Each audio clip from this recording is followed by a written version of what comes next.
Hey everybody, welcome to another digital edition of the Writer's Block. Today we have my friend Janice Debo, who's been, again, incredibly patient while we get all this off the road. Janice is an international personal development training and coaching professional. I met when she was looking for advice and guidance, and I was looking for advice and guidance, and we forged not only a professional relationship, but also a really great mutually supportive friendship, and it's really great to have her here today while I figure out whether I can do this with my glasses or not. Whether it's just a friend or her client, she asks the questions that help her interlocutors figure themselves out and figure their futures out. And one of the keys to that is this wonderful prompted journal, the Courage, Confidence, and Connections Journal, which will be the focus of our discussion today. A really great thing, whether you journal or not. I really hadn't been in the practice, but now I definitely am, and have passed on some of the questions to friends and colleagues and even used them in business meetings. So it's been a really productive thing, and I'm looking forward to discussing it with Janice, and it's great. I've been looking forward to having you on the show. This is terrific. So I'm glad we're finally able to do this, and grateful to have such patient, wonderful friends. So welcome, Janice. Oh, thank you. This is absolutely fabulous. It took us a while, but we are here. All right. So tell us about your own career path and some of the challenges that you faced that help you have such effective empathy with your friends and clients. How long is this show? Just kidding. Well, let's top three. Oh my goodness. Well, my challenges have been many over my lifespan, as are most of us have those things. However, what I have learned is to laugh and dance through some of my life challenges, and there are some blogs about that in the book. One is called Dancing Through the Wreckage, and the wreckage has been anywhere from nearly homeless to changing careers to getting fired multiple times and getting back up. That's my best advice. Just get back up, spend some time with yourself. And that's why the journal is here, is to help people reflect and learn that they can. And again, I always tell people this on every interview. When people say, well, how are you so brave and courageous? I said, well, at the time I wasn't. I didn't think I was being. And it's when I look back and go, wow, I walked through that. And it wasn't graceful. It wasn't pretty, but I did it. Right. Yeah. No, I had kind of a nickname for a while of Rubber Butt Robinson, fall down 7, get up 8. So I totally, as with so many things, I totally relate to that. And that relatability, I've worked with a lot of coaches and a lot of people who think they're coaches, but working with you has been such a pleasure and such a life expander. And I really hope that people see this and reach out to you. So how did you first, what was your turn where you realized that, you have to stay positive, and, what prompted you to, it's a bold shift. And so what prompted your shift? Well, in the midst of I'd come out of a pretty brutal divorce and housing out here at the time. And mind you, everybody knows what 2020 was like. Well, that's when I went through this. So in the early parts of 2021 or 2022, somewhere in there, I was getting some coaching from someone I had known for probably 10 years. I don't know. And she's a very powerful coach, very intuitive. So one day she was working with me and she goes, why are you so angry? And I'm like, well, duh. And so she said, okay. So we worked through it. But honestly, having her, if you will, give me a butt kick or two, it helped me to go, wait a minute, I am being really negative. That is not helping my situation. I'll say this, it is difficult in the middle of our problems. And when we're sitting in the gutter, it's hard to look up and go, okay, yeah, I see the sunshine. So what? I'm getting sunburned. Okay. It's just what it is. And sometimes you have to go smell the roses, even when you're in the middle of something else. So. Yeah. No, I teach this type of stuff at the prison that I work at. And, if those guys can see, a way forward after what they've been through. So it's wonderful to find other people who have that insight and that larger scope. So when did you decide or get the feeling that you could in turn impart these lessons and support to other people?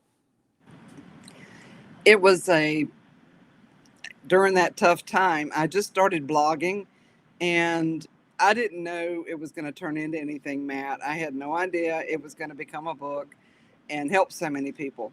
However, in the middle of that, I just started blogging. And one day I'm sitting in my recliner, as I like to do, and the words courage, confidence, connections just dropped. And I went, wow, I like that. So I wrote it down. And it was 3 years later when I realized, with a friend who's a publisher and editor, she goes, let's turn it into a journal. This is perfect for a journal, not just a book. And at that time, at the time I was sitting in the middle of the issues, I had no idea that my stories could impact people.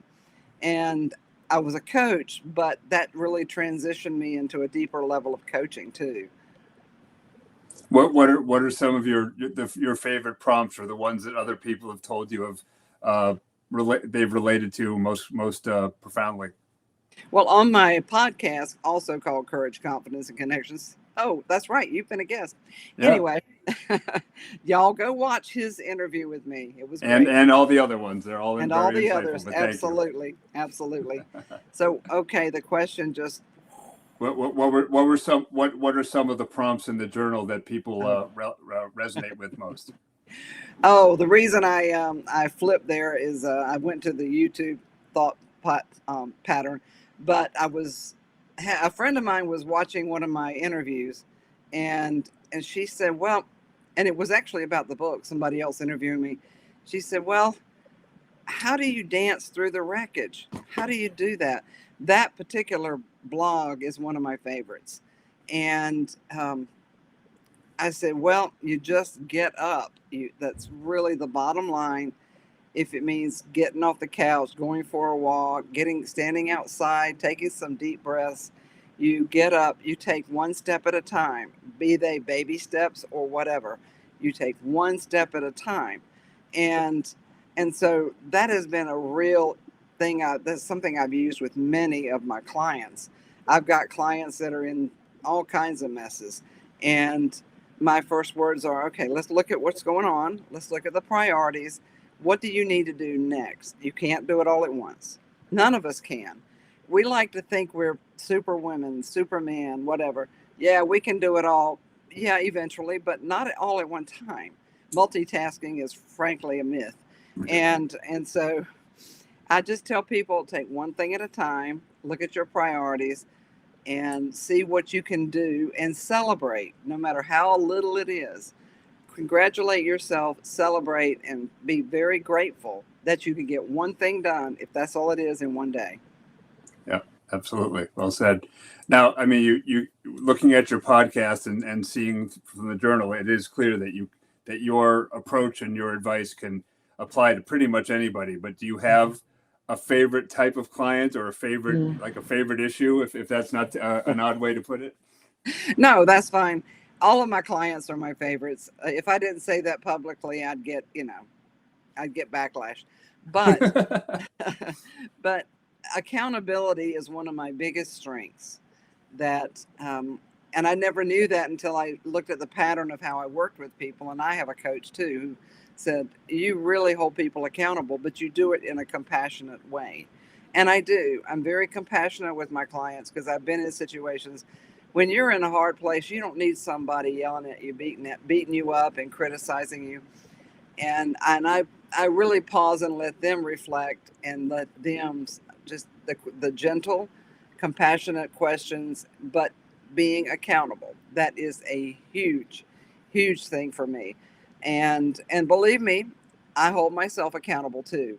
I'm probably not as easy on myself as I am on my clients, but I'm learning. And but accountability, Matt, is one of my biggest strengths, and communication, as you already know. Which are sadly both in decline these days. I would surmise from my experience and from discussions with you. Where just so we have it explicitly, where is the best way to find all of the wonderful things that you do and to connect with you? Is it the website you mentioned before? Are there others? Just one website, janicedebo.com. I kept it simple. Yep. So Okay. you don't have to type too much. That's how we found each other, because I still can't Yes. type after. Oh, yeah. So, what else would you like to add to your quiver, your repertoire, your services, if anything? Well, I have made the move, taking my podcast in addition to the YouTube platform and my website. I'm on a network on Roku. I'm on a international network and Wow. radio. Yeah, I moved into those areas too, and I Congratulations.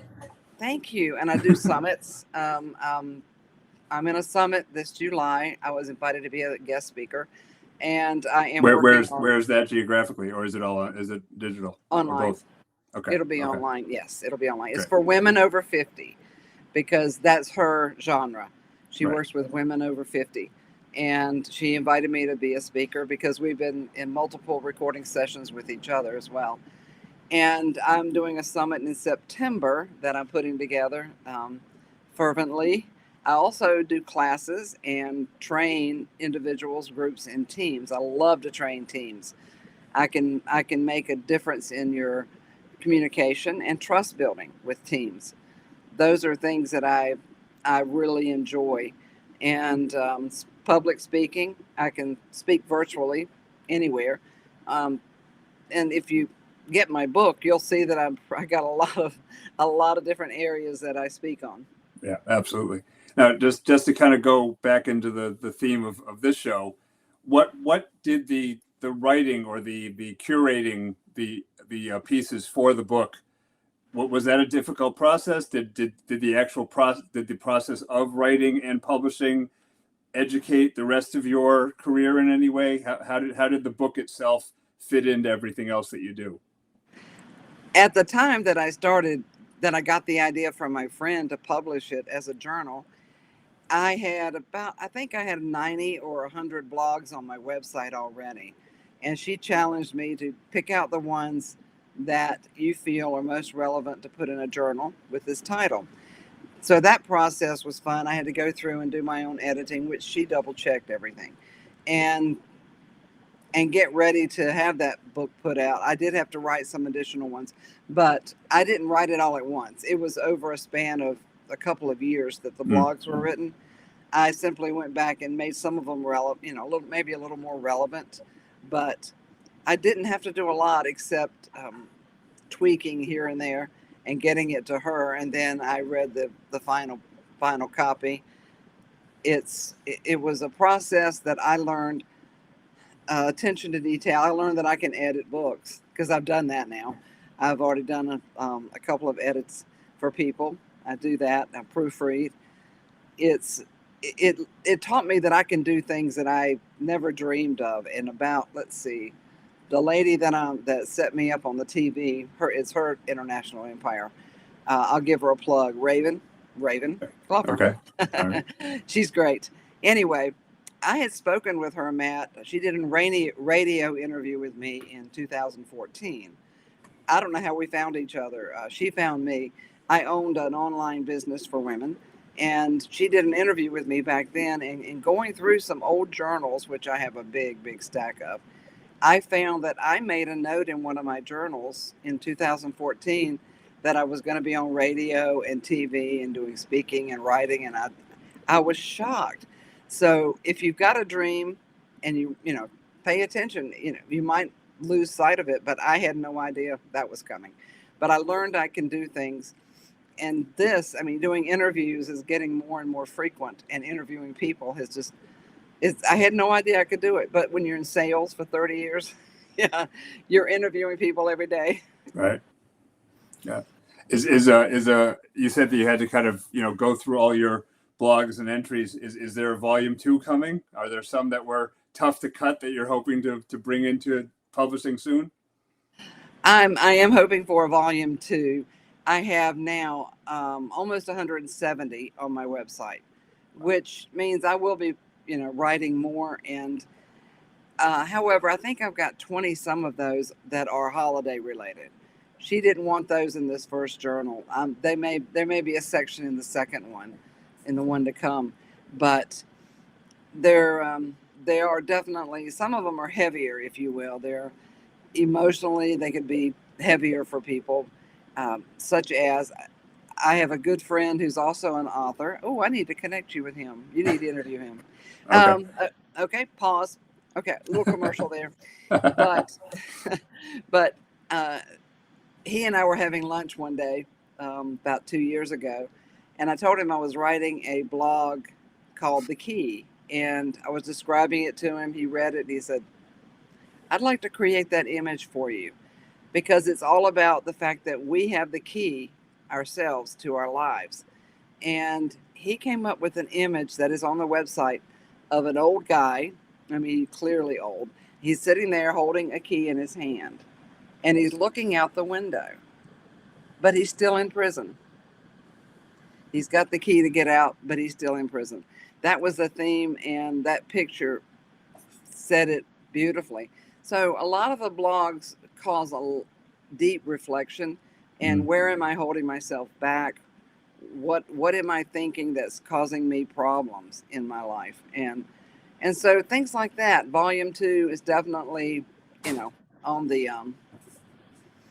in the brain, and yeah, I got a lot of projects going on. Right. Yeah, I get it. Yeah, people are always asking me, where the sequels to my books, and when am I going to write for this magazine or that magazine again? I was like, I went 2 hands, 1 brain. Anyway, so yeah, that's all we can do.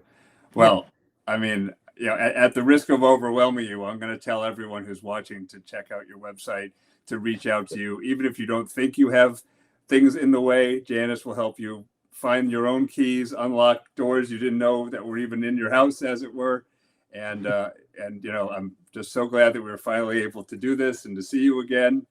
Thank you. And please keep us posted about Volume 2, Volume 3, the entire library. And hopefully we'll keep seeing people back here on the Writer's Block. Thanks for joining us. Thank you very much.